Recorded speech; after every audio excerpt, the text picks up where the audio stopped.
பிஸ்மில்லாஹிர் ரஹ்மானிர் ரஹீம். வார்த்தைகளில் சிறந்தது அல்லாஹ்வினுடைய வார்த்தை என்றும், வழிகாட்டுதலில் சிறந்தது நபிகள் நாயகம் ஸல்லல்லாஹு அலைஹி வஸல்லம் அவர்களுடைய வழிகாட்டுதல் என்றும், காரியங்களில் மிக மிக கெட்டது மார்க்கங்களில் பித்அத்துகளை உண்டாக்குவது, ஒவ்வொரு பித்அத்தான காரியங்களும் வழிகேடுகள் அனைத்தும் உங்களை நரகில் கொண்டு போய் சேர்க்கும் என்று நபிகள் நாயகம் ஸல்லல்லாஹு அலைஹி வஸல்லம் அவர்கள் தங்களுடைய ஒவ்வொரு சொற்பொழிவின் துவக்கத்திலும் இந்த மனித சமுதாயத்திற்கு நினைவுறுத்தியதை சிறப்புமிக்க மாதத்தில் அல்லாஹ்வினுடைய ஆலயத்தில் ஒன்று கூடியிருக்கின்ற, இல்லங்களில் அமர்ந்து கேட்கிற வாய்ப்பை பெற்றிருக்கின்ற உங்களது சிந்தனையிலும் அந்த நபிமொழியை ஆரம்பமாக நினைவுபடுத்தி எனது உரையை ஆரம்பம் செய்கிறேன். இணை வைத்தல், பித்அத்துகள், அனாச்சாரங்கள், மூட பழக்க வழக்கங்கள், சடங்கு சம்பிரதாயங்களை விட்டும் அமல்களை பாழாக்கி மறுமை நாளில் நரகத்திற்கு அழைத்து செல்லுகின்ற அனைத்து தீய எண்ணங்கள், நடவடிக்கைகளை விட்டும் நம் எல்லோரையும் அல்லாஹ் காப்பாற்றி அல்லாஹ்வினுடைய மார்க்கத்தில் சொல்லப்பட்ட சட்டதிட்டங்களுக்கு ஏற்ப நம்முடைய வாழ்வை நாம் அமைத்து மரணிக்கும் பொழுது உண்மை முஸ்லீமாக மரணித்து மறுமை நாளில் நல்லவர்களோடு அல்லாஹ் நம் எல்லோரையும் எழுப்பி சுவனத்தில் ரசூலுல்லாஹி ஸல்லல்லாஹு அலைஹி வஸல்லம் அவர்களோடு அல்லாஹ் நம் அனைவர்களையும் ஒன்று சேர்ப்பானாக.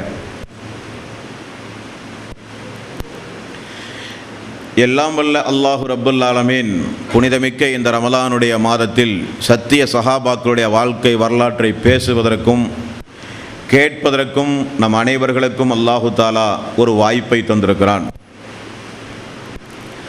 அந்த வாய்ப்பை நாம் பயன்படுத்தி இந்த புனிதமிக்க ரமலானுடைய மாதத்தினுடைய துவக்கத்திலிருந்து உத்தம நபியின் உன்னத தோழர்கள் என்ற ஒரு தலைப்பின் கீழ் ஒவ்வொரு நபித்தோழருடைய வாழ்க்கை வரலாற்றையும், படிப்பினைக்குரிய ஒவ்வொரு நபித்தோழருடைய வாழ்க்கை வரலாற்றையும் நாம் அறிந்து வருகிறோம். இந்த சமுதாயத்தில் நபித்தோழர்களை பற்றியுள்ள நன்மதிப்பு கூடுவதற்காக வேண்டியும், அவர்களுடைய மார்க்க ஞானம், தியாகங்கள் இந்த மனித சமுதாயத்தில் கட்டாயம் எடுத்துச் சொல்லப்பட வேண்டும் என்பதற்காக வேண்டியும், அவர்களுடைய வாழ்விலிருந்து நாம் குடும்பமாக பாடங்கள் பல பெற்று அவர்களைப் போல் இல்லாவிட்டாலும் இந்த மனித சமுதாயத்தில் ஹராம் ஹலால்களை பேணி நடக்கிற நன்மக்களாக நாம் மாற வேண்டும் என்பதற்காக வேண்டியும் அந்த உத்தம தோழர்களுடைய வாழ்க்கை வரலாற்றை தினசரி நாம் அறிந்து வருகிறோம். இன்றைய தினம் நாம் பார்க்க போகிற ஒரு நபித்தோழர், நான் அறிந்தவரை இஸ்லாமிய வரலாற்றில் நபித்தோழர்களுடைய வரலாறுகளை எழுதுகிற ஆசிரியர்கள், நபித்தோழர்களுடைய வாழ்க்கை வரலாற்றை புத்தகமாக வெளியிடுகிற அன்பர்கள், நபித்தோழருடைய வாழ்க்கை வரலாற்றை உரையாக பேசுகிற தோழர்கள் யாரும் பேசிராத, அவருடைய உண்மைகள் இந்த மனித சமுதாயத்தில் திட்டமிட்டு மறைக்கப்பட்ட, சியாக்களால் மிக மிக கடுமையாக விமர்சனம் செய்கின்ற, அந்த விமர்சனத்திற்கு அறிந்தும் அறியாமலும் இஸ்லாமிய சமுதாயமும் பழிகேடாகி இருக்கிறதோ என நினைக்க தூண்டுகின்ற ஒரு நபித்தோழர் தான் முஆவியா ரலியல்லாஹு அன்ஹு. அன்பர்களே, நீங்கள் பலமுறை ஜுமாவுடைய மேடைகளிலும் திருக்குரான் விளக்க உரை வகுப்புகள், ஒரு நாள் நிகழ்ச்சிகள், பொதுக்கூட்டங்கள், மாநாடுகள், தெருமுனை பிரச்சாரங்கள் என்று எத்தனையோ நிகழ்ச்சிகளை நீங்கள் எல்லாம் கேட்டிருப்பீர்கள். இந்த உத்தம தோழருடைய வாழ்க்கை வரலாறு இந்த மனித சமுதாயத்தில் சமர்ப்பிக்கப்பட்டிருக்கிறதா என்றால் இல்லை என்பதை வருத்தத்தோடு உங்களுக்கு நான் சொல்கிறேன். அந்த வாய்ப்பை தந்த அல்லாஹுக்கே எல்லா புகழும். ஹதீஸுகளை ஆய்வு செய்யும் போது, வரலாறுகளை படித்து பார்க்கும்போது, இப்படிப்பட்ட ஒரு உத்தம தோழரையா இவர்கள் புரிந்து கொள்ளாமல் இருக்கிறார்கள், விமர்சனம் செய்கிறார்கள், கல்லஞ்சக்காரர்கள் என்றெல்லாம் என்ன தோன்றுகிறது தோழர்களே. இவர் யார் என்பதை ஒரு 5 நிமிடத்திலேயே உங்களுக்கு என்னால் சொல்லிவிட முடியும். இவர் ரசூலுல்லாஹி ஸல்லல்லாஹு அலைஹி வஸல்லம் அவருடைய அவையில் இருக்கிற வஹி எழுதுகிற ஒரு தோழர். அதை மட்டும் நீங்கள் தெரிந்து கொள்ள வேண்டும். சாதாரணப்பட்ட தோழர் அல்ல இவர். அல்லாஹ்வினுடைய வஹி எழுதுகிற சபையில் இருந்த ஒரு தோழர். இவருடைய சகோதரியைத்தான் ரசூலுல்லாஹி ஸல்லல்லாஹு அலைஹி வஸல்லம் அவர்கள் திருமணம் முடித்திருந்தார். அந்த அடிப்படையில் மச்சினன் என்று சொல்லுவோமா இல்லையா, அந்த உறவு முறையும் கூட ரசூலுல்லாஹி ஸல்லல்லாஹு அலைஹி வஸல்லம் அவர்கள் எவ்வளவு அற்புதமாக இந்த தோழருக்காக வேண்டி எல்லாம் பிரார்த்தனை செய்திருக்கிறார். இவர் அறிவித்த நபிமொழிகள் புகாரிகளிலும் முஸ்லிம்கள் போன்ற முஸ்லிம் என்று ஹதீஸ் கிதாபுகளிலும் பரவலாக காண கிடைப்பதை பார்க்கும்போது ஏன் இந்த சமுதாயம் இவரை மட்டும் விட்டு வைத்தது? வளர வருகிற தலைமுறையினருக்கு ஏன் இந்த சமுதாயம் இவர்களுடைய வாழ்க்கை வரலாற்றை எடுத்துச் சொல்லவில்லை என்று தோன்றியது. கட்டாயம் இந்த உத்தம நபியின் உன்னத தோழர்கள் என்கிற இந்த தலைப்பின் கீழ் அவருடைய வாழ்க்கை வரலாறு இந்த மனித சமுதாயத்தில் எடுத்துச் சொல்லப்பட வேண்டும் என்பதற்காக வேண்டி என்னுடைய நண்பர்களுடைய ஒத்துழைப்பின் பேரில், மார்க்க அறிஞர்களுடைய உதவியின் பேரில் தொகுக்கப்பட்ட சம்பவங்களைத்தான் உங்கள் மத்தியில் நான் இன்றைக்கு எடுத்துச் சொல்லப் போகிறேன். தோழர்களே, முஆவியா ரலியல்லாஹு அன்ஹு கேட்டவுடனே அவருடைய மகன் யசீத் ஹுசைன் அவர்களை கொன்றவர் என்றெல்லாம் இஸ்லாமிய பாடல்கள் கூட தப்பும் தவறுமாக பாடிய பாடல்கள் நம்முடைய நினைவுக்கு வரலாம். யசீத் என்றவுடனே அவரா கர்பலா யுத்தத்தில் ஹுசைன் அவர்களை கொன்றவர் என்றுதான் நம்முடைய நினைவுக்கு வரும்.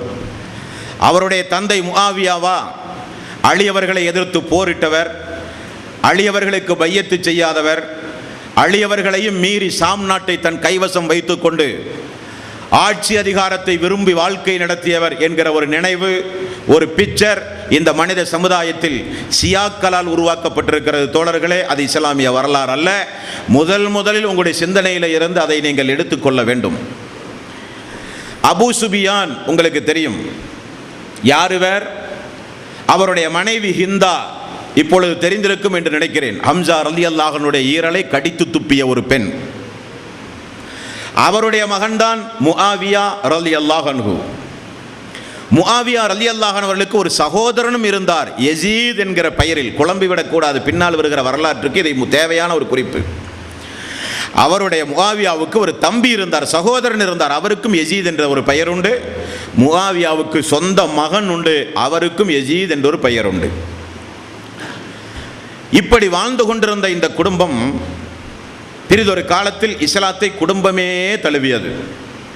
அபூ சுபியான் ரலியல்லாஹு அன்ஹு பத்ர் போரை தவிர மீதமுள்ள நிறைய போர்களில் இஸ்லாமத்துக்கு எதிராக படை திரட்டு வந்தவர், சஹாபாக்களுடைய அதிக வெறுப்புக்குரியவர், மக்கா வெற்றிக்கு பிறகு இஸ்லாத்தை தழுவியவர்.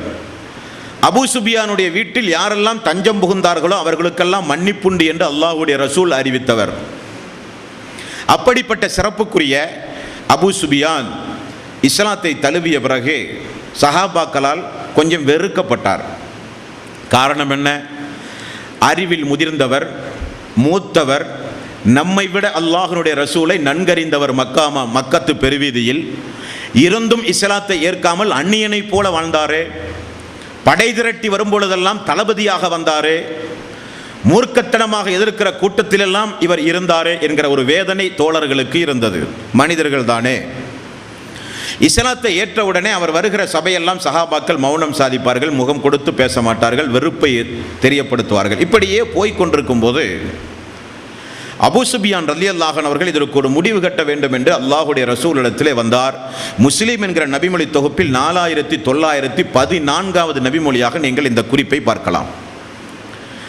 அபூ சுபியான் ரலியல்லாஹு அன்ஹு அவர்கள் வந்து சொல்லுகிறார், யா ரசூலல்லாஹ், நான் ஒரு 3 கோரிக்கையை உங்களிடத்திலே முன்வைக்கிறேன், கட்டாயம் நீங்கள் அதை ஏற்றுக்கொள்ள வேண்டும் என்று சொல்லுகிறார். சொல்லுங்கள், ஏற்கிறேன் என்று ரசூலுல்லாஹி ஸல்லல்லாஹு அலைஹி வஸல்லம் அவர்கள் சொல்லுகிறார். எனக்கு உம்மு ஹபீபா என்றொரு மகள் உண்டு, அதை தாங்கள் திருமணம் முடிக்க வேண்டும் என்று சொல்லுகிறார். திருமணம் முடிக்கிறேன் என்கிறார் ரசூலுல்லாஹி ஸல்லல்லாஹு அலைஹி வஸல்லம். இரண்டாவது, எனக்கு ஒரு மகன் உண்டு, நல்ல எழுதுகிறவர், கவி நயம்பட பேசுகிறவர், அரபு நாலேஜ் உள்ளவர், அந்த எனது மகன் முஆவியாவை உங்களிடத்திலே ஒப்படைக்கிறேன், உங்களுடைய எழுத்து பணிக்கு அவரை நீங்கள் பயன்படுத்துங்கள். சரி, ஆகட்டும் என்றார்கள் ரசூலுல்லாஹி ஸல்லல்லாஹு அலைஹி வஸல்லம். இஸ்லாத்தை நான் தழுவுவதற்கு முன்னதாக நிறைய போர்களில் இஸ்லாத்திற்கு எதிராக வந்திருக்கிறேன். நான் அந்த கரைகளை துடைக்கும் விதமாக முஸ்லிம்கள் மத்தியிலே நன்மதிப்பு எனக்கு உயர வேண்டும் என்பதற்காக இனி ஏதாவது போர்கள் நடந்தால் என்னை நீங்கள் தளபதியாக நியமிக்க வேண்டும். அப்படி தளபதியாக நான் ஏற்று இஸ்லாத்திற்காக வேண்டி ஒரு தியாகம் செய்து எனக்கு மேல் இருக்கிற கரையை நான் துடைக்க வேண்டும் என்றார். ஆகட்டும் என்றார்கள் ரசூலுல்லாஹி ஸல்லல்லாஹு அலைஹி வஸல்லம். அபூ சுபியான் இப்படி சொன்னவுடன் ரசூலுல்லாஹி ஸல்லல்லாஹு அலைஹி வஸல்லம் முஆவியா ரலியல்லாஹு அன்ஹு அவர்களை எழுத்தாளராக நியமித்தார். சாதாரண எழுத்தல்ல, வஹி எழுதுகிற துறையில் நியமித்தார். உம்மு ஹபீபாவை ரசூலுல்லாஹி ஸல்லல்லாஹு அலைஹி வஸல்லம் திருமணம் முடிக்க எடுத்த உடனே என்ன காரணம் என்றால், உம்மு ஹபீபாவை ஆரம்பத்தில் உபைதுல்லா பின் ஜஹஷ் என்பவருக்கு திருமணம் முடித்து கொடுக்கப்பட்டது. இந்த தந்தை இஸ்லாத்தை வருவதற்கு முன்னதாகவே தாய் ஹம்சா அவர்களுடைய ஈரலை கடித்து துப்பிய அந்த நேரத்தில் கூட, அதற்கு முன்னதாகவே இஸ்லாமிய மார்க்கத்தை மகள் தழுவி விட்டாள். அபிசீனியாவுக்கு ஹிஜ்ரத்து சென்றார் கணவரோடு. இந்த உபைதுல்லா உம்மு ஹபீபாவை திருமணம் முடித்து இஸ்லாத்தை ஏற்று அபிசீனியாவுக்கு சென்றார் ஹிஜ்ரத்து செய்கிற கூட்டத்தாரோடு சேர்ந்து. ஆனால் ஒரு துரதிர்ஷ்டவசம், அபிசீனியாவில் வைத்து மதம் மாறி கிறிஸ்தவராகவே இறந்து போய்விட்டார். ஆகவே இவர்களுக்கு மத்தியிலே திருமண முறிவு ஏற்பட்டு விட்டது. உம்மு ஹபீபா அவர்கள் அபிசீனியாவிலேயே வாழ்ந்து கொண்டிருந்தார். செய்தி ரசூலுல்லாஹி ஸல்லல்லாஹு அலைஹி வஸல்லம் அவர்களுக்கு எட்டியது, ஹிஜ்ரத்து செய்த ஒரு குடும்பத்தில் இருக்கிற ஒரு மனிதர் மதம் மாறிவிட்டார், அந்த பெண் விவாகரத்து பெற்று தனிமையில் வாழ்ந்து கொண்டிருக்கிறார் என்கிற செய்தி ரசூலுல்லாஹி ஸல்லல்லாஹு அலைஹி வஸல்லம் அவர்களுக்கு மதீனாவில் இருக்கும்போது கிட்டியது. அதற்கு ஏற்பத்தான் அபூ சுபியான் அவர்கள் சொன்னவுடனே அல்லாஹ்வுடைய ரசூல் திருமணத்திற்கு சம்மதித்தார். அல்லாஹ்வுடைய ரசூல் உம்மு ஹபீபா அவர்களை திருமணம் முடித்ததின் மூலம் எப்படி அபூபக்கர் சித்திக் ரலியல்லாஹு அன்ஹு அவர்கள் மாமனாராக திகழ்ந்தாரோ அதே போல அபூ சுபியான் ரலியல்லாஹு அன்ஹு அவர்கள் மாமனாராக மாறிவிட்டார்.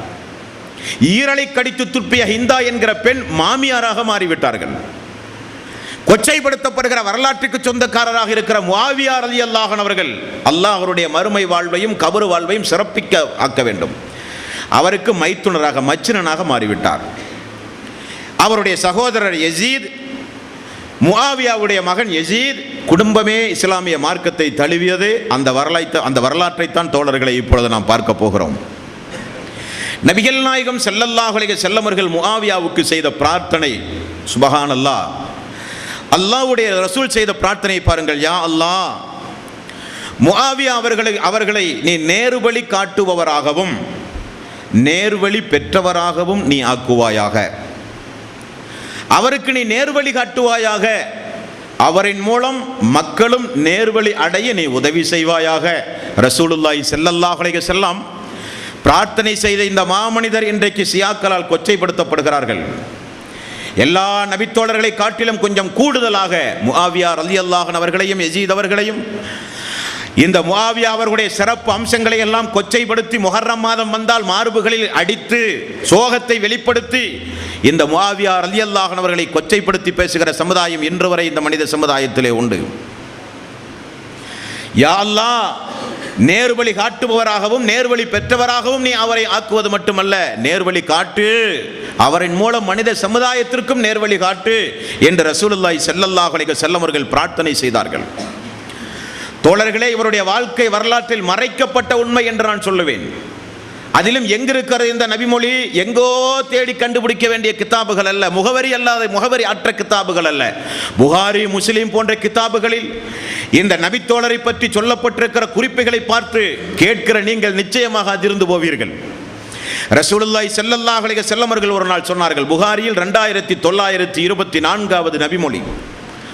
அல்லாஹ்வுடைய ரசூல் சொன்னார்கள், இந்த சமுதாயத்தில் முதலில் கடல் வழியாக சென்று யார் போர் தொடுக்கிறார்களோ அவர்கள் சொர்க்கத்திற்கு தகுதியானவர்கள் என்றார்கள் ரசூலுல்லாஹி ஸல்லல்லாஹு அலைஹி வஸல்லம். சீசருக்கு எதிராக, ரோமாபுரி சக்கரவர்த்தி மன்னன் சீசருக்கு எதிராக யார் முதலில் படை திரட்டி செல்கிறார்களோ அவர்களுக்கு பாவ மன்னிப்பு உண்டு என்றார்கள் ரசூலுல்லாஹி ஸல்லல்லாஹு அலைஹி வஸல்லம். வரலாறுகளை படித்து பார்த்தால் உஸ்மான் ரலியல்லாஹு அன்ஹு ஆட்சி காலத்தில் சைப்ரஸ் என்று சொல்லப்படுகிற ஒரு போர் முஆவியா ரலியல்லாஹு அன்ஹு தலைமையில் தான் நடக்கிறது. தோழர்களே, ஹிஜ்ரி 27ஆம் ஆண்டு இந்த சைப்ரஸ் போர் முஆவியா அவருடைய தலைமையில் கடல் வழி பயணமாகத்தான் இந்த போர் ஆரம்பமாகிறது. ரசூலுல்லாஹி ஸல்லல்லாஹு அலைஹி வஸல்லம் தரை வழியில் மக்களை சந்தித்து போர் நிகழ்த்தி கொண்டிருந்த அல்லாஹ்வுடைய ரசூல் கடல் வழி பயணமாக சென்று தாக்குகிற அந்த கூட்டத்தின் சொர்க்கத்திற்கு தகுதியான கூட்டம் என்று வாழ்த்து சொன்னார்கள் அல்லாஹ்வுடைய ரசூல். தலைமையேற்று சென்றவர் முஆவியா ரலியல்லாஹு அன்ஹு. சீசருக்கு எதிராக, ரோமாபுரி மன்னர் சக்கரவர்த்தி சீசருக்கு எதிராக படை திரட்டி சென்றவரும் இந்த முஆவியா ரலியல்லாஹு அன்ஹு அவர்கள் தான். ஹிஜ்ரி 53ஆம் ஆண்டு. தோழர்களே, இப்படி அல்லாஹ்வுடைய ரசூலால் சொர்க்கத்திற்கு தகுதியான கூட்டம், அல்லாஹ்வுடைய மன்னிப்பை பெறுவதற்கு தகுதியான கூட்டம் என்று சொன்ன அந்த 2 போர்களையும் தலைமையேற்று நடத்தியவர் முஆவியா ரலியல்லாஹு அன்ஹு அவர்கள் என்கிற வரலாறு இந்த மனித சமுதாயத்தில் திட்டமிட்டு மறைக்கப்பட்டு விட்டதோ என்று நான் எண்ணுகிறேன். யாரும் பேச மாட்டார்கள். காரணம், பிரச்சனைக்குரியவர் என்று ஒரு வரியில் ஒதுக்கி தள்ளி விடுவார்கள். அப்படிப்பட்டவர் அல்ல இவர். அல்லாஹு தஆலா 59வது அத்தியாயத்தில் நமக்கு ஒரு பிரார்த்தனையை கற்றுத்தருகிறானே, அல்லாஹுவே ஈமானால் எங்களுக்கு முந்தி சென்றவர்களை குறித்து எங்களுடைய உள்ளத்தில் ஒரு வெறுப்பை ஏற்படுத்தி விடாதே என்கிற துவா மறந்துவிடக் கூடாது. நாயகத்தோழருடைய வாழ்க்கை வரலாற்றை படிக்கும் போது யாரை குறித்தும் ஒரு வெறுப்புணர்வு நம்முடைய உள்ளத்தில் வரக்கூடாது. குறைத்து மதிப்பிடுகிற ஒரு எண்ணம் நம்முடைய உள்ளத்தில் வந்துவிடக் கூடாது. காரணம், அல்லாஹ்வுடைய ரசூலுடைய பிரார்த்தனைக்கு உரியவர்கள், அல்லாஹ்வுடைய அன்பிற்கும் பாராட்டுதலுக்கும் உரியவர்கள், ரசூலுல்லாஹி ஸல்லல்லாஹு அலைஹி வஸல்லம் தோழமை கொண்டவர்கள் வஹி எழுதுகிற ஒரு சபையில் இருக்கிறார் என்றால் 15 நாட்களாக தொடர்ந்து ஒவ்வொரு நபித்தோழருடைய வாழ்க்கை வரலாறும் நாம் இங்கே பரிசீலனை செய்து வருகிறோம். அல்லாஹ்வுடைய ஆயத்தை கொண்டும் ஹதீஸைகளை கொண்டும் தெரிந்து வருகிறோம். தொடர்ந்து நாம் வஹி எழுதுகிற தோழர் என்று ஸைத் பின் ஜாபித் ரலியல்லாஹு அன்ஹு அவர்களை தவிர வேறு யாருடைய வரலாறாவது இங்கே சொல்லப்பட்டதுண்டா? வஹி எழுதுகிற சபை அல்லாஹ்வுடைய ரசூலுடைய சபையில் உன்னதமான சபை. அந்த சபையில் இடம்பெறுகிற தோழர் தான் முஆவியா ரலியல்லாஹு அன்ஹு. அன்பானவர்களே, ஒரு நாள் இவர் பயணக்கலைப்பின் காரணமாக ஒரு ரக்காத் வித்ரு தொழுது விடுகிறார். இப்னு அப்பாஸ் ரலியல்லாஹு அன்ஹு இடத்திலே மக்கள் கேட்டார்கள், முஆவியாவிடத்திலே நீங்கள் பேசக்கூடாத, ஒரு ரக்காத் வித்ரு தொழுகிறாரே என்றார்கள். இப்னு அப்பாஸ் வாழ்க்கை வரலாறு நாம் பேசப்பட்டதுதான், நீங்களும் கேட்டவர்கள் தான். அல்லாஹுவே இவருக்கு வேத ஞானத்தை கொடு, மார்க்க விளக்கத்தை கொடு, அல்லாஹுவே இவருக்கு கல்வி ஞானத்தை கொடு பிரார்த்தனை செய்தவர்கள் ரசூலுல்லாஹி ஸல்லல்லாஹு அலைஹி வஸல்லம். மூத்தவர்களை கண்டால் மதிப்பு மரியாதையும் கொடுத்து கண்ணியத்தோடு வாழ்ந்தவர் இப்னு அப்பாஸ் ரலியல்லாஹு அன்ஹு. மக்களுக்கு என்ன பதில் சொன்னார் தெரியுமா? முஆவியா யார் தெரியுமா? மார்க்க சட்ட வல்லுனர் முஆவியா என்றார்கள் இப்னு அப்பாஸ் ரலியல்லாஹு அன்ஹு. புகாரியிலே 3765வது நபிமொழியாக நீங்கள் பார்க்கலாம். இப்னு அப்பாஸ் அவர்கள் சொல்கிறார், முஆவியா யார்? அவர் ஒரு சட்டக்கலை மாமேதை, சட்ட நிபுணர் முஆவியா ரலியல்லாஹு அன்ஹு என்று சொன்னார் இப்னு அப்பாஸ் ரலியல்லாஹு அன்ஹு. தோழர்களே, அப்துல்லா இப்னு அப்பாஸ் ரலியல்லாஹு அன்ஹு அவர்கள் முஆவியா ரலியல்லாஹு அன்ஹு அவர்களை குறித்து சொல்கிறார், மனிதர்களில் நற்குணம் மிக்கவர் இவருக்கு நிகர் யாரும் கிடையாது. அந்த அளவுக்கு நற்குணம் மிக்கவர், அந்த அளவுக்கு தலை சிறந்த நன்னடத்தை உள்ளவர் முஆவியா ரலியல்லாஹு அன்ஹு அவர்கள் என்று அப்துல்லா இப்னு அப்பாஸ் ரலியல்லாஹு அன்ஹு அவர்கள் சொல்லுகிறார்கள்.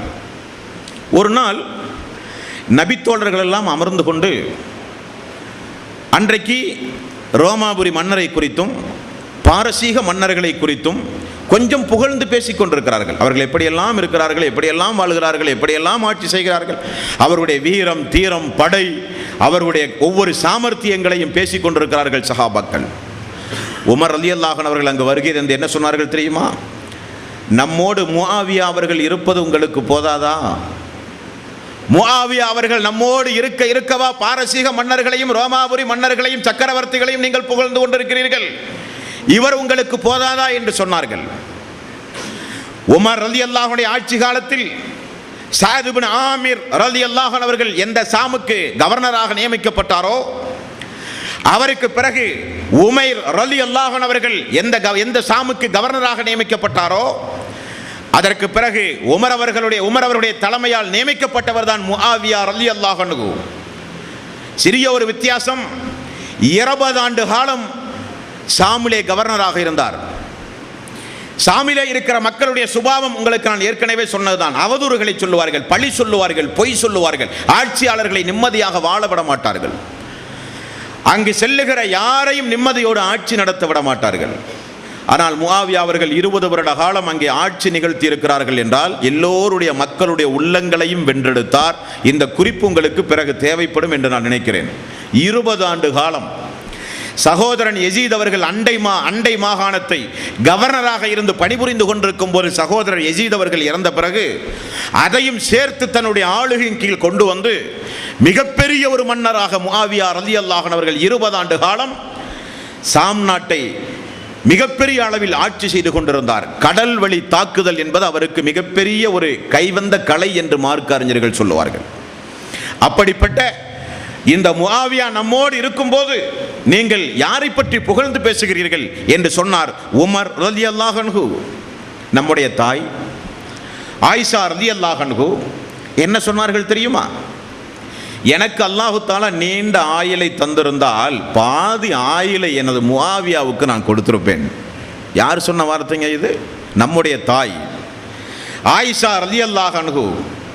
ஜிப்ரீல் அலைஹிஸ்ஸலாத்து வஸ்ஸலாம் அந்த அம்மாவுக்கு சொர்க்கம் உண்டு என்று நற்செய்தி சொன்னாரே, அந்த ஆயிஷா ரலியல்லாஹு அன்ஹுடைய துஆ, வாழ்த்து செய்தி, ஆதங்கம், எனது முஆவியாவுக்கு கொடுக்க எனக்கு ஆயுள் இல்லையே, வயதில்லையே, அதிகமான வயது எனக்கு இருந்தால் பாதி வயதை நான் முஆவியா அவர்களுக்கு கொடுத்திருப்பேனே என்று ஆயிஷா ரலியல்லாஹு அன்ஹா அவர்கள் சொல்லுகிறார்கள் என்றால் நன்மதிப்பு குறைந்தவரா முஆவியா அவர்கள்? பேசப்படுவதற்கே பயப்படுகிற அளவுக்கு கோரமானவரா முஆவியா அவர்கள்? வரலாறுகளிலே கொச்சைப்படுத்தி பேசுகிறார்களே, அல்லாஹ்விடத்தில் அவர்கள் நிச்சயம் பதில் சொல்ல வேண்டும். காரணம், யா அல்லாஹ் எனது தோழர்கள், யா அல்லாஹ் எனது தோழர்கள், யா அல்லாஹ் எனது தோழர்கள், எனக்கு பிறகு எனது தோழர்களை வெறுக்காதீர்கள், ஏசாதீர்கள். வெறுப்பவர்களும் ஏசுபவர்களும் என்னை ஏசுவதற்கு சமம், என்னை நேசிப்பதற்கு சமம் அவர்களை நீங்கள் நேசிப்பது. என்னை நீங்கள் ஏசி பேசி வேதனை செய்தால் அல்லாஹ்வுடைய வேதனையை நீங்கள் எதிர்பார்க்க வேண்டி வரும். எங்கே கொண்டு போய் நிறுத்துகிறார்கள் ரசூலுல்லாஹி ஸல்லல்லாஹு அலைஹி வஸல்லம்? நபி தோழர்களை. அவர்களை நேசிப்பது என்னை நேசிப்பது, என்னை நேசித்தால் அல்லாஹ் நேசிப்பான். அவர்களை வெறுப்பது என்னை வெறுப்பது, என்னை வெறுத்தால் அல்லாஹ் வெறுப்பான். அல்லாஹ் வெறுத்தால் அல்லாஹ்வுடைய வேதனை எதிர்பாருங்கள். ரசூலுல்லாஹி ஸல்லல்லாஹு அலைஹி வஸல்லம் சொன்ன நாயக தோழர்கள். இன்றைக்கு கூட ஏன் உலகம் அழிகிற வரை கையில் இருக்கிற திருக்குர்ஆன் அந்த வஹியை எழுதிய அந்த தோழர் ஆயிஷா ரலியல்லாஹு அன்ஹா அவர்கள் ஆகவே தான் சொன்னார்கள், எனக்கு ஆயுள் இல்லையே, இருந்தால் பாதி ஆயுளை முஆவியா ரலியல்லாஹு அன்ஹு அவர்களுக்கு நான் கொடுப்பேனே என்று ஆதங்கப்பட்ட சம்பவம் உண்டு. இந்த தோழருடைய எண்ணத்தை பாருங்கள். அபூபக்கர் அவருடைய மரணத்தை பார்க்கிறார், 63வது வயதில் மரணிக்கிறார்கள். உமர் அவர்களுடைய மரணம் 63வது வயது. உஸ்மான் அவருடைய மரணம் 63வது வயது. அல்லாஹ்வுடைய ரசூலுடைய மரணம் 63வது வயது.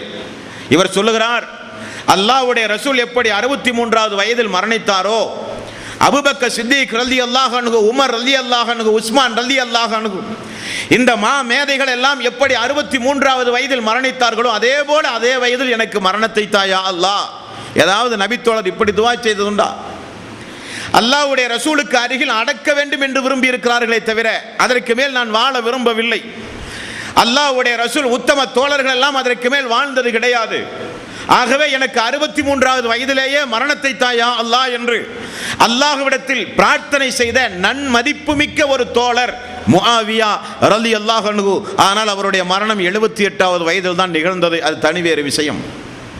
அன்பர்களே, இவர் அறிவித்த நபிமொழிகள் நீங்கள் கேட்டிருந்தாலும் திரும்ப உங்களுடைய ஞாபகத்தில் நான் பதிவு கொள்ள கடமைப்பட்டிருக்கிறேன்.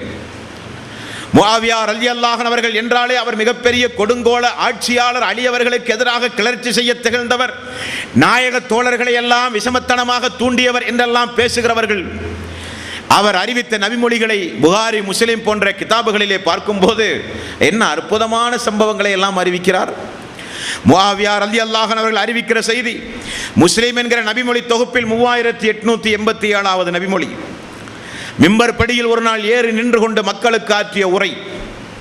உங்களில் ஒரு கூட்டம் இருந்து கொண்டே இருக்கட்டும், உங்களில் ஒரு கூட்டம் இருந்து கொண்டே இருக்கட்டும், நன்மையை ஏவட்டும், தீமையை தடுத்து கொண்டே இருக்கட்டும், பழி சொல்வோரின் பழி சொல்லுக்கு அஞ்சாத அவர்கள் தங்களுடைய பணியை திறம்பட செய்யட்டும், இறை மறுப்பாளர்கள் எதிர்த்த போதிலும் அவர்கள் இந்த மனித சமுதாயத்திலே மார்க்கத்தை வென்றெடுப்பார்கள், மார்க்கத்தை நிலைநாட்டுவார்கள் என்று ஜுமாவுடைய மேடையில் அல்லாஹ்வுடைய ரசூல் இப்படி சொல்ல நான் கேட்டேன் என்கிற நபிமொழியை அறிவிக்கிறவர் முஆவியா ரலியல்லாஹு அன்ஹு. முஸ்லிம் என்கிற நபிமொழி தொகுப்பில் 3888வது நபிமொழி. உங்களில் ஒரு கூட்டம் இருக்கட்டும், அது தற்காலிகமான கூட்டம் அல்ல, குறிப்பிட்ட ஒரு அஜெண்டாவை முன்வைத்து நடைமுறைப்படுத்தப்படுகிற ஒரு கூட்டம் அல்ல. குல் இன் குன்தும் துஹிப்பூனல்லாஹ், அல்லாஹுவை நீங்கள் நேசிப்பதாக இருந்தால் அல்லாஹ்வுடைய ரசூலை பின்பற்றுங்கள் என்று அல்லாஹ் சொல்லுகிறானே, அப்படி அல்லாஹுவை நேசிக்கக்கூடிய கூட்டம். குன்தும் ஹைர உம்மத்தின் உஹரிஜத் லின்னாஸ் தஅமுரூன பில் மஅரூஃப் வ தன்ஹவுன அனில் முன்கர் வ துமினூன பில்லாஹ்.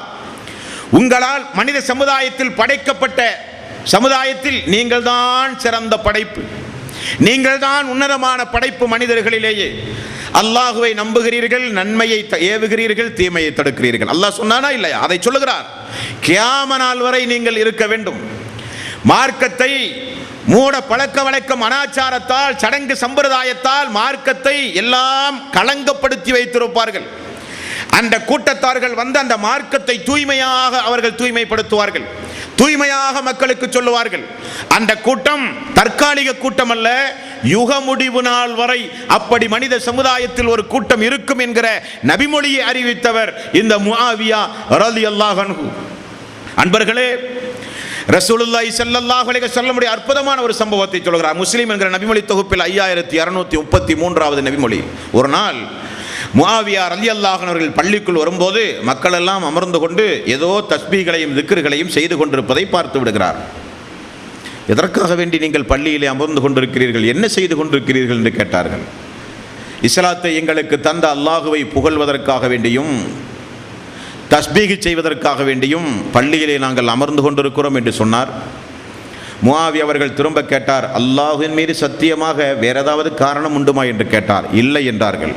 சொன்னார், உங்களை சந்தேகப்பட்டு நான் கேட்கவில்லை. நபிகள் நாயகம் ஸல்லல்லாஹு அலைஹி வஸல்லம் அவர்களோடு நான் இருக்கும் பொழுது அப்படி ஒரு சம்பவம் நடந்தது. அல்லாஹ்வுடைய ரசூல் பள்ளிக்குள் வரும்போது தோழர்கள் எல்லாம் அமர்ந்து கொண்டு அப்படி திக்ர்களிலும் ஸலவாத்துகளிலும் ஈடுபடும் போது ரசூலுல்லாஹி ஸல்லல்லாஹு அலைஹி வஸல்லம் இப்படித்தான் கேட்டார், இதல்லாத வேற ஏதாவது நோக்கத்திற்கு நீங்கள் அமர்ந்து கொண்டிருக்கிறீர்களா? இல்லையா ரசூலல்லாஹ், அல்லாஹு தஆலா ஜிப்ரீல் மூலம் எனக்கு அறிவித்தான், வானவர்களிடத்திலே சிறப்பித்து சிலாகித்து உங்களை பற்றி அல்லாஹு தஆலா பேசுகிறான் என்று அறிவித்த நபிமொழிக்கு சொந்தக்காரர் முஆவியா ரலியல்லாஹு அன்ஹு. இந்த முஆவியா ரலியல்லாஹு அன்ஹு அவர்கள் மார்க்க விஷயத்தில் எந்த அளவுக்கு மிக கடுமையாக இருந்தார். தன் கண் எதிரே ஒரு சம்பவம் நடந்தால் கூட ஜீரணிக்க முடியாத அளவுக்கு மார்க்கப்பட்டுள்ளவராக இருந்தார் என்பதற்கு ஒரு சம்பவத்தை பாருங்கள்.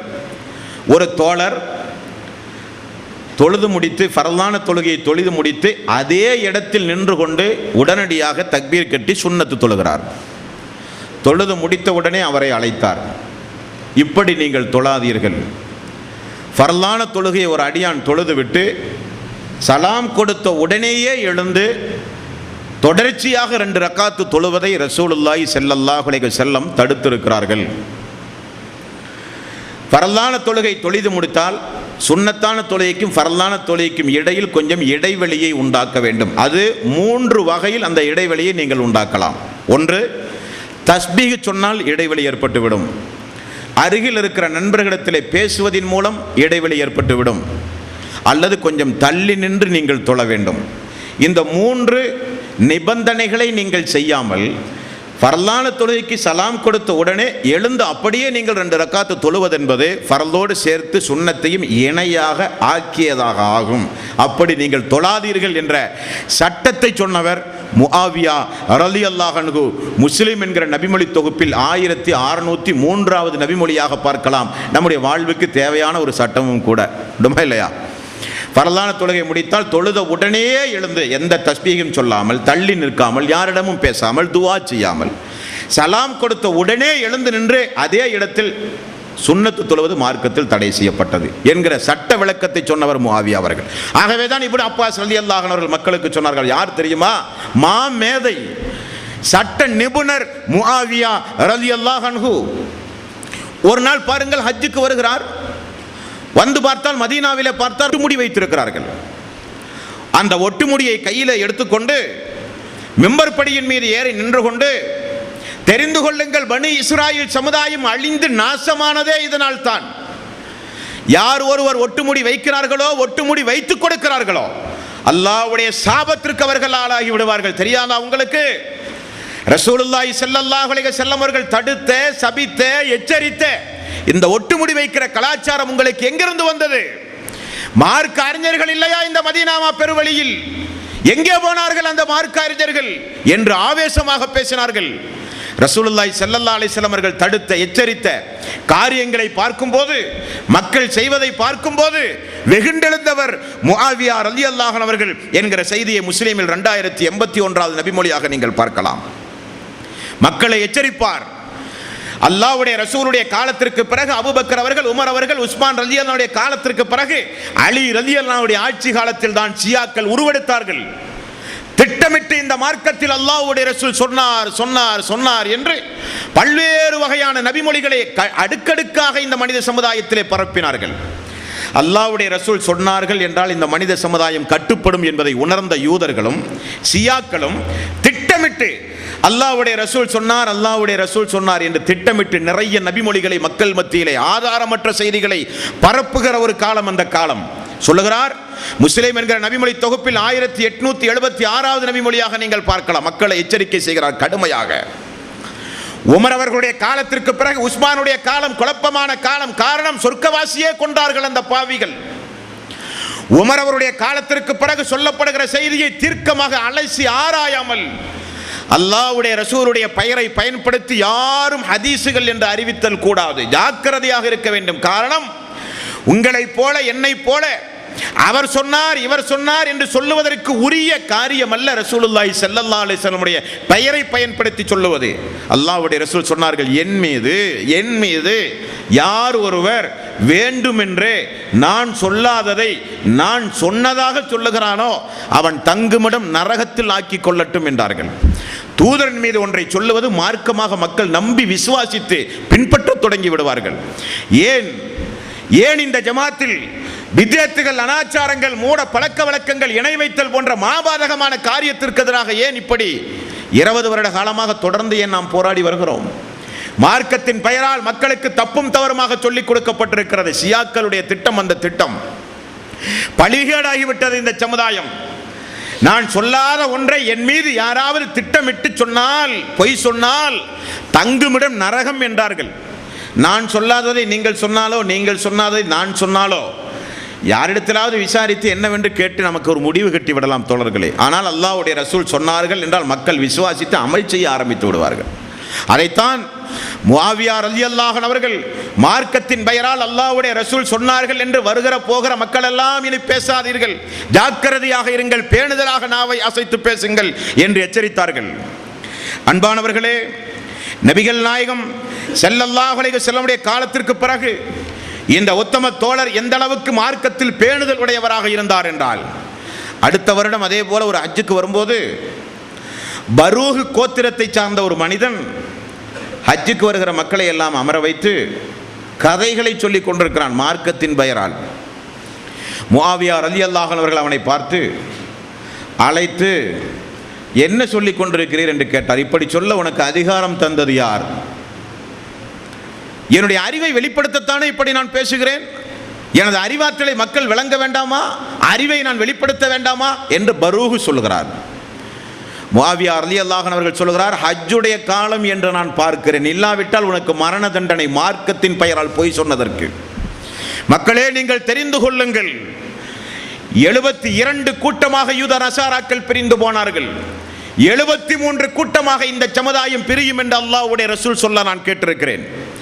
மனோ இச்சைகளை பின்பற்றி பேசுவது, மக்களை சிரிக்க வைக்க பேசுவது, பொடும்போக்காக பேசுவது, மார்க்கத்தில் இல்லாததை பொல்லாததை சொல்லுவதை அல்லாஹ்வுடைய ரசூல் கடுமையாக எச்சரிக்கை செய்திருக்கிறார்கள். ஹஜ்ஜுடைய காலத்தில் நான் இருக்கிறேன் என்பதற்காக வேண்டி உன்னை விடுகிறேன் என்று மிக கடுமையாக எச்சரித்தார். சொந்த வாழ்வில் பேணுதலை பாருங்க. சுபஹானல்லாஹ். இவரா ஆட்சிக்காக வேண்டி அலி அவர்களை எதிர்த்து போரிட்டு இருப்பார்? இவரா தனது மகனுக்கு ஹுசைன் அவர்களை கொல்ல திட்டம் தீட்டி இருப்பார்? எப்படிப்பட்ட ஒரு பேணுதலுக்குரியவர் முஆவியா ரலியல்லாஹு அன்ஹு. இரவு நேரத்தில் தீப்பந்தத்தை எடுத்து ஒரு நாள் பள்ளி முழுக்க சுற்றி கொண்டிருக்கிறார். இரவு நேரத்தில் தோழர்கள் கேட்டார்கள், முஆவியா அவர்களே, கலீஃபா அவர்களே, என்ன தேடுகிறீர்கள்? 5வது கலீஃபா அல்லவா, என்ன தேடுகிறீர்கள் என்று கேட்டார்கள். நான் பகல் நேரத்தில் பள்ளியினுடைய ஒரு ஓரத்தில் நான் எச்சில் துப்பி விட்டேன், அது எனக்கு இப்பொழுதுதான் நினைவுக்கு வந்தது, அதை துடைத்து சுத்தப்படுத்த வந்தேன் என்றார். அதை நான் துடைத்து சுத்தப்படுத்த வந்தேன் என்றார்கள். நபிகள் நாயகம் ஸல்லல்லாஹு அலைஹி வஸல்லம் அவர்கள் சொன்னார்கள், பள்ளியில் எச்சில் துப்பாதீர்கள், துப்பினால் நீங்களே துடைத்து விடுங்கள் என்றார்கள். வஹி எழுதுகிற ஒரு சபையிலிருந்து ஆசிரியராக அல்லாஹ்வுடைய ரசூலை பெற்ற இந்த நாயக தோழர் மார்க்க விஷயத்தில் பொடும்பாக இருப்பாரா? மார்க்க விஷயம் தெரியாமல் இருப்பாரா? அவருடைய குடும்பத்தினுடைய நன்மதிப்பு என்னவென்று தெரியாமல் இருப்பாரா? அலி ரலியல்லாஹு அன்ஹு எதிரியை போல இந்த சியாக்கள் சித்தரித்து அதையும் இஸ்லாமிய சமுதாயம் நம்புகிறதே. அலி அவர்களுக்கும் அவருக்கும் கடைசி வரை இருந்த உறவு என்ன என்பதை ஹதீஸ் கிதாபுகள் நமக்கு பாடமாக சொல்லவில்லையா? பாடமாக புகட்டவில்லையா? எப்படிப்பட்ட ஒரு பேணுதலுக்குரியவர் இவர்! இந்த முஆவியா ரலியல்லாஹு அன்ஹு அவர்கள் ஒரு நாள் வெளியே வரும்போது மக்கள் எல்லாம் எழுந்து மரியாதை செலுத்துகிறார்கள். கலீஃபா என்பதற்காக முஆவியா ரலியல்லாஹு அன்ஹு மக்களை எல்லாம் அமரச் சொன்னார்கள். எல்லோரும் அமர்ந்தார்கள். உங்களுக்கு தெரியாதா ஒரு மனிதர் வரும் பொழுது பிறர் எழுந்து நிற்க வேண்டும் என்று எவன் ஆசைப்படுகிறானோ அவன் தனது தங்குமிடத்தை நரகமாக்கி கொள்ளட்டும் என்று அல்லாஹ்வுடைய ரசூல் சொல்லவில்லையா? ஏன் இப்படி மனிதர்களுக்கு மரியாதை பிறகு வணக்கமாக மாறும், வணக்கம் பிறகு வழிபாடாக மாறும், பிறகு தௌஹீதும் இஸ்லாமும் இருக்காது. இன்றைக்கு பார்க்கிறோமா இல்லை? ஆட்சியாளர்கள் வந்தால் எவ்வளவு பெரிய கும்பிடுகள், வாழ்த்த வயதில்லை அம்மா என்றெல்லாம் இன்றைக்கு எழுதுகிற காலம். சாதாரண ஒரு சினிமா கூத்தாடிகளை எல்லாம் அரசியல் தலைவர்களாக்கி இன்றைக்கு எழுதுகிற வாசகம் சொல்லி மாளாது. அதிலும் முஸ்லிம்கள் குறிப்பாக கீழே பார்த்தால் இஸ்மாயில், முஹம்மது, சிராஜ் என்கிற பெயர்களை தாங்கி ஒரு அரசியல் தலைவர்களை இன்றைக்கு எப்படியெல்லாம் வாழ்த்துகிறார்கள். வாழ்த்த வயதில்லையாம், வணங்குகிறார்களாம். முஆவியா ரலியல்லாஹு அன்ஹு மக்கள் மத்தியில் இருக்கிற நன்மதிப்பை தனக்கு சாதகமாக ஆக்கி எல்லோருடைய விடையும் தன்னை உயர்த்தி காட்ட வேண்டும் என்கிற எண்ணம் உள்ளவராக இருந்தால் எழுந்து நிற்கிற மக்களிடத்திலே மரியாதை எதிர்பார்த்திருப்பாரா? இல்லையா? அமருங்கள் அல்லாஹ்வுடைய ரசூல் சொல்லவில்லையா? ஒரு மனிதர் வரும் பொழுது எழுந்து நிற்க வேண்டும் என்று விரும்பினால் அவருக்கு நரகம். மக்களிடத்திலே மரியாதை எதிர்பார்த்து விட்டார். அவர் மக்களிடத்திலே மரியாதை அந்தஸ்தை எதிர்பார்த்து விட்டார். அப்படி எதிர்பார்க்கக்கூடியவர் நரகத்தில் இருப்பார் என்று அல்லாஹ்வுடைய ரசூல் சொல்லவில்லையா என்று மக்கள் மத்தியிலே பிரச்சாரம் செய்தவர். அன்பர்களே, அலி ரலியல்லாஹு அன்ஹு அவர்களுக்கும் உஸ்மான் ரலியல்லாஹு அந்த முஆவியா அவர்களுக்கும் இருக்கிற நட்பை ஒரு வரியில் நீங்கள் தெரிந்து கொள்ள வேண்டுமானால், அபூதர் ரலியல்லாஹு அன்ஹு, உஸ்மான், அபு உமாமா ரலியல்லாஹு அன்ஹு இரண்டு பேரும் ஒரு நாள் வந்து அலி ரலியல்லாஹு அன்ஹுடைய குடும்பம் எவ்வளவு சிறந்த குடும்பம், அவரை குறித்து அல்லாஹ்வுடைய ரசூல் எவ்வளவு பேசியிருக்கிறார்கள், சொர்க்கத்திற்கு வாக்களிக்கப்பட்டவர் அலி ரலியல்லாஹு அன்ஹு, அவரிடத்தில் பையத்து செய்யாமல் ஏன் நீங்கள் இன்னும் தனிமையில் இருக்கிறீர்கள், என்ன உங்களுக்கு என்ன மனஸ்தாபம், கோபமா என்று கேட்டார். முஆவியா ரலியல்லாஹு அன்ஹு அவர்கள் அல்லாஹ் சாட்சி பயன்படுத்திய வாசகத்தை நீங்கள் ஹதீஸுகளிலே பார்த்தால் என்ன சொன்னார் தெரியுமா? உஸ்மான் ரலியல்லாஹு அன்ஹு அவர்கள் கொலை செய்யப்பட்டதற்கு அவர் பழி வாங்குவதாக இருந்தால், நடவடிக்கை எடுப்பதாக இருந்தால், எடுக்கிறேன் என்று வாக்கு கொடுத்தால் போதும், சாம் நாட்டிலே இருந்து முதல் மனிதனாக நான் சென்று அவரிடத்திலே பையத்து செய்வேன் என்றார். அப்போ அவர்களுக்கு இருக்கிற மனக்கசப்பு எங்கே உருவானது என்று தெரிகிறதா? பதவியில் அல்ல, கடற்படை தாக்குவதில் தான் மிகப்பெரிய வள்ளல் என்பதற்காக வேண்டியோ, சாம் நாடு முழுக்க 20 ஆண்டு காலம் தன்னுடைய ஆட்சியின் கீழ் இருக்கிறது என்கிற பதவி ஆசைக்காக வேண்டியோ அலி ரலியல்லாஹு அன்ஹு இடத்திலே அவர் பையத்து செய்யவில்லை. அதுவல்ல காரணம். உஸ்மான் ரலியல்லாஹு அன்ஹு கொலை செய்யப்பட்டார், மதீனாவிலே நீங்கள் இருந்தீர்கள், பிறகு ஆட்சிக்கு வந்தீர்கள், ஏன் அவர்களை நீங்கள் தண்டிக்கவில்லை? இதையேதான் ஆயிஷா ரலியல்லாஹு அன்ஹா அவர்கள் கேட்டார்கள், ஜுபைர் ரலியல்லாஹு அன்ஹு அவர்கள் கேட்டார்கள், தல்ஹா ரலியல்லாஹு அன்ஹு அவர்கள் கேட்டார்கள். தண்டிக்காமல் இருக்க என்ன காரணம்? அலி ரலியல்லாஹுடைய வாழ்க்கை வரலாற்றை குறித்து 3 CD பேசியிருக்கிறேன். அதை விரிவாக நீங்கள் பார்த்தால் அதற்குரிய காரணம் அவர் சொல்லுவார். அதுவல்ல இங்கே பிரச்சனை.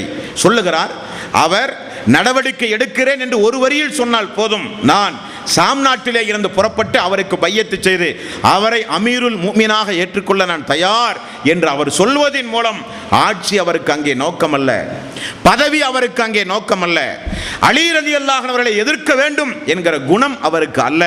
அலி ரலியல்லாஹு அன்ஹுடைய விஷயத்தில் அவர் எந்த அளவுக்கு நடந்திருக்கிறார் என்பதை நாம் பார்க்கும்போது சுப்ஹானல்லாஹ், அல்லாஹு தஆலா கபருடைய வாழ்வையும் மறுமையுடைய வாழ்வையும் அவருக்கு சிறப்பித்து அவர்களுக்கு ஆக்க வேண்டும். லிரார் என்று சொல்லப்படுகிற ஒரு தோழர் முஆவியா அவர்களை பார்ப்பதற்காக வேண்டி ஒரு கட்டத்தில் வருகிறார். முஆவியா ரலியல்லாஹு அன்ஹு அவர்கள் கேட்கிறார், அலி ரலியல்லாஹு அன்ஹு அவர்களை குறித்து நீங்கள் என்ன நினைக்கிறீர் என்று கேட்கிறார். லிரார் அவர்கள் முஆவியா ரலியல்லாஹு அன்ஹு இடத்திலே நீண்ட ஒரு சம்பவத்தை சொல்கிறார். அலி என்பவர் யார்? தோழர்களே, ரசூலுல்லாஹி ஸல்லல்லாஹு அலைஹி வஸல்லம் அவர்கள் என்ன சொன்னார்கள்? 2 சகோதரர்களுக்கு மத்தியில் பிரச்சனைகள் ஏற்பட்டால் 3வது நபர் என்ன செய்ய வேண்டும்? சமாதானம் செய்ய வேண்டும், இணக்கத்தை உண்டாக்க வேண்டும். அதை செய்கிறார் அந்த லிரார் என்கிற அந்த தோழர், அதை செய்கிறார். அலி ரலியல்லாஹு அன்ஹு அவர்கள் மிகுந்த மார்க்க ஞானம் உடையவர். ஆரம்பிக்கிறார் பாருங்கள். அலி ரலியல்லாஹு அன்ஹு முஆவியாவே மிகுந்த மார்க்க ஞானம் உடையவர், இரவு முழுக்க இபாதத்துகளில் ஈடுபடுகிற ஒரு தோழர், ஏழை எளியவர்களை அரவணைக்கக்கூடிய ஒரு தோழர், மார்க்க அறிஞர்களுக்கு நல்ல மதிப்பு கொடுக்கக்கூடிய ஒரு தோழர். அவர் எப்பொழுதும் கையை பிசைந்து கொண்டு எதையோ ஒரு தவறு செய்ததைப் போல யோசித்து கொண்டே இருக்கிற ஒரு தோழர். அடிக்கடி அவர் சுய பரிசோதனை செய்து கொண்டே இருப்பார். ஆம், உமர் ரலியல்லாஹு அன்ஹு அவர்களும் அப்படித்தான் செய்வார். அடிக்கடி அவர் சுய பரிசோதனை செய்து கொண்டே இருப்பார். முஆவியாவை சொல்லவா, அல்லாஹ்வின் மீது சத்தியமாக ஒரு நாள் மிம்பருக்கு பக்கத்தில் தாடியை பிடித்துக்கொண்டு அவர் தனியாக உட்கார்ந்து சப்தம் போட்டு அழுவதை நான் பார்த்திருக்கிறேன். தனிமையில் அழுகிற பழக்க வழக்கமுடையவர், இபாதத்தில் அதிகம் ஆர்வமுடையவர், மார்க்க ஞானமுடையவர், பேணுதல் உடையவர் என்று அடுக்கடுக்காக புகழாரம் சூட்டுகிறார். சொல்லி முடித்ததுதான் தாமதம். முஆவியா ரலியல்லாஹு அன்ஹு அவர்கள் அழுதார்கள். சபையில் இருக்கிற நாயக தோழர்கள் எல்லாம் அழுதார்கள். சொல்லிவிட்டு சொன்னார்கள், எந்த வகையிலும் அவரை விட நான் சிறந்தவன் அல்ல, எந்த வகையிலும் அவரை விட நான் சிறந்தவன் அல்ல என்று முஆவியா ரலியல்லாஹு அன்ஹு அவர்கள் சொன்ன சம்பவத்தை ஹதீஸ்களிலே பார்க்கிறோம், தோழர்களே, வரலாறுகளிலே பார்க்கிறோம். இப்படிப்பட்ட இந்த மாமேதை முஆவியா ரலியல்லாஹு அன்ஹு அவர்கள் மரணத் தருவாயில் என்ன செய்தார்கள்? மரணத் தருவாயில் என்ன செய்தார்கள்? தனது மகன் யஸீதை மரணத் தருவாயில் கவர்னராக ஆக்கினார், கலீஃபாவாக ஆக்கினார். உண்மைதான், உண்மைதான். அல்லாஹு தஆலா அவனுடைய அருள்மறையாம் திருமறை குர்ஆனிலோ, நபிகள் நாயகம் ஸல்லல்லாஹு அலைஹி வஸல்லம் அவர்கள் தங்களுடைய வாழ்நாளிலோ பதவிக்கு வாரிசுகள் வரக்கூடாது என்று எங்கும் சொன்னது கிடையாது. மிகப்பெரிய குழப்பம் நிறைந்த கூஃபா வாசிகளையும் சாம் நாட்டினரையும் தன்னகத்தே கொண்டு மிகப்பெரிய விசுவாசத்திற்குரியவராக 20 ஆண்டு காலம் ஆட்சியாண்டு மிகப்பெரிய ஒரு கலீஃபாவாக இருந்த முஆவியா ரலியல்லாஹு அன்ஹு அவர்கள் தனது மகனை ஆட்சி பொறுப்பில் நியமித்தார் என்பதை இன்றைக்கு வரலாறு தெரியாதவர்கள் தவறாக விமர்சனம் செய்கிறார்கள். ஆட்சி பொறுப்பில் மகனை நியமித்தார் என்றுதான் சொல்லுவார்களே தவிர, நியமித்தவுடன் மக்கள் மத்தியில் தனது மகனை நிறுத்தி அல்லாஹ்விடத்தில் செய்த பிரார்த்தனையை சொன்னார்களா இவர்கள்? என்ன பிரார்த்தனையை சொன்னார்? யா அல்லாஹ், எனது மகன் யஸீதை இந்த பொறுப்பில் நான் நியமனம் செய்கிறேன். தந்தை மகன் என்கிற பாசத்திற்காக நான் அதை செய்திருந்தால் பொறுப்பை எனது மகன் ஏற்பதற்கு முன்னதாகவே அவருடைய உயிரை நீ கைப்பற்று. என்ன வாசகம், என்ன வாசகம்! எனது மகன் என்பதற்காக நான் பொறுப்பு கொடுப்பதாக இருந்தால் அவர் பொறுப்பை ஏற்பதற்கு முன்னதாகவே அவருடைய உயிரை நீ கைப்பற்று. அதுவல்ல எனது நோக்கம். எனது மகன் அறிவில் சிறந்தவன், மிகப்பெரிய சாமர்த்தியமுடையவன், போர் என்றால் தலைமைத்துவத்திற்கு தகுதியானவன் எனது மகன் என்பதற்காக நான் நியமித்தது உனக்கு தெரியும் யா அல்லாஹ் என்று அல்லாஹ்விடத்திலே பிரார்த்தனை செய்ததை நீங்கள் வரலாறுகளிலே பார்க்கலாம். சொன்னாரா இல்லையா? அலி ரலியல்லாஹு அன்ஹு அவர்கள் இரவு முழுக்க அழுபவர், தனிமையில இருந்து கொண்டு தன்னைத்தானே சுய பரிசோதனை செய்கிறவர். உமர் ரலியல்லாஹு அன்ஹு அவர்கள் தனது ஆட்சியில் இரவு நேரத்தில் சுவற்றில் நிழல் தெரிகிற வகையிலே போய் நின்று கொண்டு நிழலை பார்த்து சொல்லுவாராம், உமரே அல்லாஹுவை பயந்து கொள். அவரே தனியாக, யாரும் இல்லை வீட்டில், அவரே தனியாக, உமரே பயந்து கொள். மக்கள் எல்லாம் அமானிதமாக இந்த பொறுப்பை உன்னிடத்திலே ஒப்படைத்திருக்கிறார்கள். நீதி செலுத்தாவிட்டால் சொர்க்கம் செல்ல முடியாது. அவரே பேசுவாராம். என்ன காரணம்? நபிகள் நாயகம் ஸல்லல்லாஹு அலைஹி வஸல்லம் அந்த சமுதாயத்தை அப்படி வார்த்தெடுத்தார்கள். அல்லாஹ் மறுமை நாளில் உங்களை நிறுத்தி விசாரணை செய்வதற்கு முன்னதாக நீங்களே உங்களை விசாரணை செய்து கொள்ளுங்கள். உமர் ரலியல்லாஹு அன்ஹு அவர்கள் மக்களுக்கு சொல்லுவார்கள் அடிக்கடி, அல்லாஹ் மறுமை நாளில் உங்களை நிறுத்தி உங்களுடைய பாவங்களை குற்றங்குறைகளை விசாரணை செய்வதற்கு முன்னதாக நீங்களே தினசரி இரவு படுக்கைக்கு செல்லும் முன்பா இன்றைக்கு நம்முடைய நிலைமை என்ன, இன்னைக்கு நாம் என்னென்னலாம் செய்து கொண்டு தூங்க போறோம்? தூக்கம் என்பது சிறு மரணம் தானே. இன்றைக்கு நம்முடைய அமல்கள் என்ன? அமல்களை பாதுகாத்தாமா அல்லது யாருக்காவது கொடுத்து விட்டு வந்து உறங்குகிறோமா? என்ன பாவம் செய்த நிலையில் உறங்குகிறோம்? என்ன பிரார்த்தனை செய்துவிட்டு உறங்குகிறோம்? என்ன தௌபா செய்துவிட்டு உறங்குகிறோம் என தினசரி உங்களை நீங்களே சீர்தூக்கி பார்த்தால் குற்றங்கள் குறையும், பாவங்கள் குறையும், மறுமையினுடைய விசாரிப்பு உங்களுக்கு இலகுவாக அமையும். உங்களை நீங்கள் மறந்து விடாதீர்கள் என்று சொன்னாரா இல்லையா? அது அலி ரலியல்லாஹு வாழ்விலே பின்பற்றினார். தினசரி தன்னை குறித்து சுய பரிசோதனை, ஏழை எளியவர்களை அரவணைப்பார். உண்மைதான். அடியார்களே, நீங்கள் அல்லாஹ்வுடைய நல்லடியார்களே தெரிந்து கொள்ளுங்கள். ரசூலுல்லாஹி ஸல்லல்லாஹு அலைஹி வஸல்லம் அவர்கள் சொன்னார்கள், அல்லாஹு தஆலா இந்த பூமிக்கு நிஅமத் செய்வதே ஏழை எளிய மக்களை கருத்தில் கொண்டுதான் என்றார்கள் ரசூலுல்லாஹி ஸல்லல்லாஹு அலைஹி வஸல்லம். பாவப்பட்ட மக்கள் அந்த மக்கள் இந்த உலகத்தில் இருக்கிறார்களே என்பதற்காகத்தான் அல்லாஹு தஆலா மழை பொழிகிறான், அருள் வளங்களை தருகிறான், விளைச்சல்களை தருகிறான். அதைத்தான் நீங்கள் உண்கிறீர்கள் என்றார்கள் ரசூலுல்லாஹி ஸல்லல்லாஹு அலைஹி வஸல்லம். சொர்க்கத்தை திறந்து பார்த்தே நாங்கள் ஏழைகள் தான் அதிகம். காரணம், கேள்வி கணக்கு ரொம்ப குறைவு. தொழுகை, நோன்பு இது மட்டும்தான் கேள்வி. ஜக்காத்தை குறித்து அவரிடத்திலே கேள்வி கேட்க வேண்டிய அவசியம் இல்லை, பரம ஏழை தானே. ஹஜ்ஜை குறித்து கேள்வி கேட்க வேண்டிய அவசியம் இல்லை. தர்மத்தை குறித்தோ ஜக்காத்தை குறித்தோ வரவு செலவு எந்த கேள்வியும் அவரிடத்தில் இல்லை. தொழுகை, நோன்பு, இபாதத்துகள் குறித்து 1-2 கேள்வி. சொர்க்கத்திற்கு அல்லாஹு தஆலா அனுப்புகிறான். 50,000 ஆண்டுகள் தலைக்கு மேல் சூரியன் வியர்வையால் மக்கள் எல்லாம் மூழ்கி நிற்கிற நேரம் என்னை அல்லாஹு தஆலா உடனே விசாரித்து சொர்க்கத்திற்கு அனுப்ப மாட்டானா என்று எல்லோரும் எதிர்பார்த்து கொண்டிருக்கிற நேரம் உடனடியாக எல்லோரும் சொர்க்கம் செல்வார்கள். ஏழை எளியவர்கள், அவர்களை அரவணைப்பார். அவர் மார்க்க ஞானம் உடையவர்களுக்கு நன்மதிப்பு கொடுப்பார். உண்மைதான், இப்னு அப்பாஸ் ரலியல்லாஹு அன்ஹு அவர்கள் அப்படித்தானே வாழ்ந்தார். அல்லாஹ்வும் அதைத்தானே சொல்லுகிறான், மார்க்க ஞானம் உடையவர்களுக்கு பல பதவிகளை நான் உயர்த்துவேன் என்கிறான் அல்லாஹு தஆலா. தனிமையில் இருந்து அழுவார். அல்லாஹ்வுக்கு பிடித்தமான துளி, அல்லாஹ்வுக்கு பிடித்தமான துளி 2 துளி. ஒன்று அல்லாஹ்வுடைய பாதையில் போரிடும் பொழுது மேனியில் வருகிற இரத்த துளி. இரண்டாவது பாவத்திற்காக அல்லாஹுவை பயந்து இறை அஞ்சி தனிமையிலிருந்து அழும்போது வருகிற கண்ணீர் துளி. அல்லாஹ்வுக்கு மிக மிக பிடித்தமான துளி. அப்படி வாழ்ந்தவர் அலி ரலியல்லாஹு அன்ஹு அவர்கள் என்று சொன்னவுடன் அழுதாரா இல்லையா? முஆவியா ரலியல்லாஹு அன்ஹு அழுதாரா இல்லையா? எனக்கு இருக்கிற ஒரே பிரச்சனை, யார் அந்த உஸ்மான் ரலியல்லாஹு அன்ஹு அவர்கள் யார்? அல்லாஹ்வுடைய ரசூலுடைய மருமகன் மட்டுமல்ல, 2 பெண்களை திருமணம் முடித்தவர் மட்டுமல்ல, சொர்க்கவாசி என்று உஹது மலையில் வைத்து ரசூலுல்லாஹி ஸல்லல்லாஹு அலைஹி வஸல்லம் அவர்கள் சொன்னார்கள். அபூபக்கரும் உமர் அவர்களும் உஸ்மானும் இருக்கும்போது உஹது மலை அசைந்தது. ரசூலுல்லாஹி ஸல்லல்லாஹு அலைஹி வஸல்லம் அவர்கள் சொன்னார்கள், உஹதே, உமக்கு மேல் அல்லாஹ்வுடைய ரசூல் இருக்கிறார், உமக்கு மேல் ஒரு சித்தீக் இருக்கிறார், உனக்கு மேல் ஒரு ஷஹீத் இருக்கிறார் என்றார்கள். அந்த அடிப்படையில் ஷஹீதானவர் உஸ்மான் ரலியல்லாஹு அன்ஹு.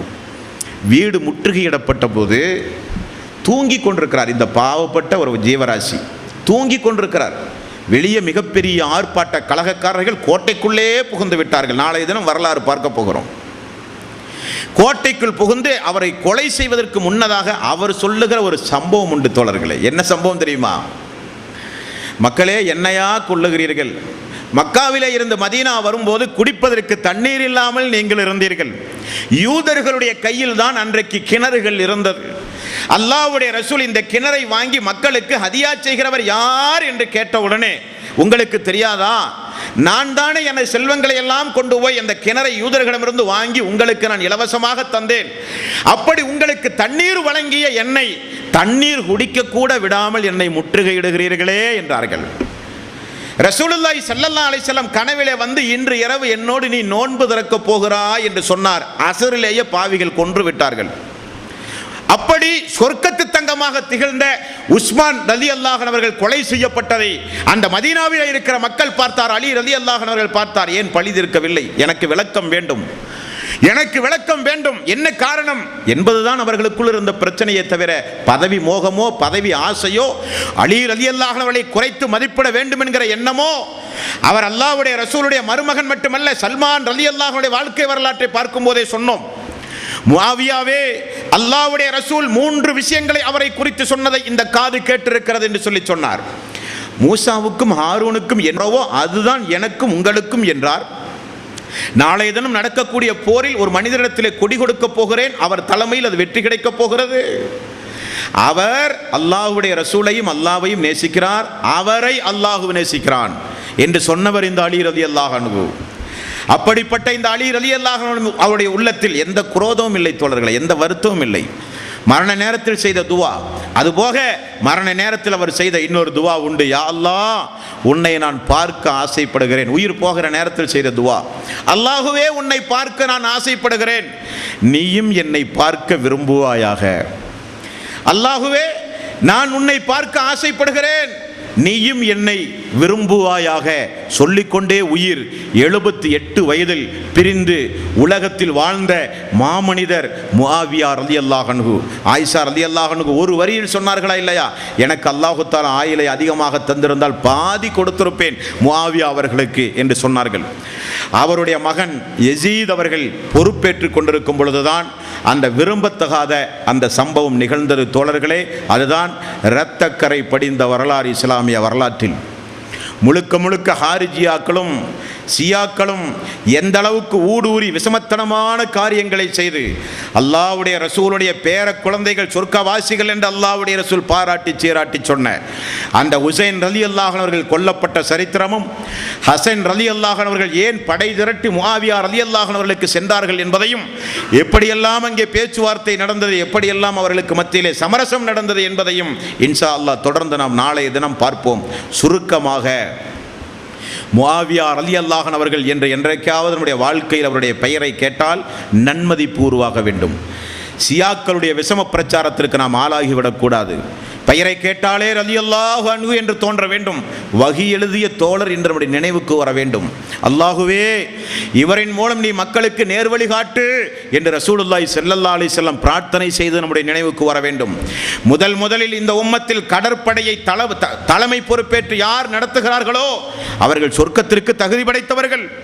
ரோமாபுரி மன்னர் சீசரை எதிர்த்து யார் முதலில் படை திரட்டுகிறார்களோ அவர்கள் பாவங்கள் மன்னிக்கப்பட்டவர் என்று அல்லாஹ்வுடைய ரசூல் முன்னறிவிப்பு செய்து நம்முடைய நினைவுக்கு வர வேண்டும். 2 போரையும் தலைமை பொறுப்பேற்று நடத்தி மாபெரும் வெற்றியை இந்த இஸ்லாமிய மார்க்கத்திற்கு ஈட்டு தந்தவர் முஆவியா ரலியல்லாஹு அன்ஹு என்கிற நபித்தோழர்களே. இந்த தோழரை குறைத்து யாராவது மதிப்பிட்டால் அவருடைய நன்மதிப்பை உயர்த்தி பேசுவது நம்முடைய தலையாய கடமை என்பதற்கு இந்த வரலாறு இங்கே சமர்ப்பிக்கப்படுகிறது. சொல்லப்படுகிற புகாரி, முஸ்லிம் போன்ற எண்களை மீண்டும் ஒரு முறை நீங்கள் எடுத்து பார்த்தால் நிறைய நபிமொழிகளை அவர் அறிவித்திருக்கிறார். பாங்கு சொன்னவருடைய கழுத்து நீளமாக அல்லாஹு தஆலா மறுமை நாளில் எழுப்புவான் என்று சொன்னாரே, அந்த நபிமொழிக்கு சொந்தக்காரர் அல்லாஹ்வுடைய ரசூல் சொன்னார் என்று சொன்னவர் இந்த நாயக தோழர் தான். சமுதாயத்திற்கு நிறைய நபிமொழிகளை அறிவித்தார். தப்பும் தவறுமாக நபிமொழிகள் உலா வருவதை கண்டித்தார். மார்க்கத்தின் பெயரால் கதை சொல்லுவதை எச்சரித்தார்.